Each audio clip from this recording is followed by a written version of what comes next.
महादेव। सबके परिवार के सावन का ढेर सारा शुभकामना, बधाई हमरा तरफ से। हम आपको छोट भाई अनूप राय ओम फिर से एक तो नया बोलबम गीत लेके आयल बानी। गाना का टाइटल बाटे धराके चिलिम धुकुर धुकुर छोड़ेला धुआं। गैले बाड़ी अमृता गौतम जी। और ये गाना हम आपको अभी सुनाता नहीं।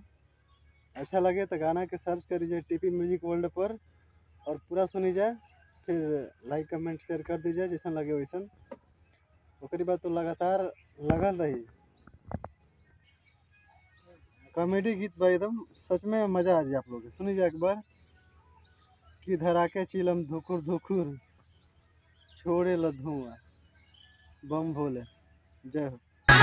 अतना दिले साथे बानी हमरा लाता तैला, रोज जगा के भोरे में भैया हमसे पिसवैला। आस गिराता अखियां से ना पूछला का हुआ, आस गिराता अखियां से,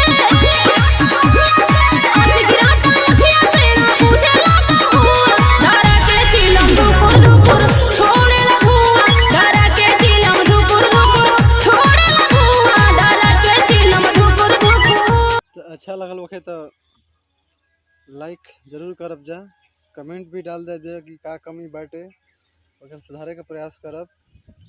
और भाई पे प्यार दुआर बनैले रही जा। और चैनल का हर एक वीडियो के शेयर करी जा और सब्सक्राइब कर ना भूली जा। जय हो भोजपुरिया समाज। हर हर महादेव। सावन में बम भोले।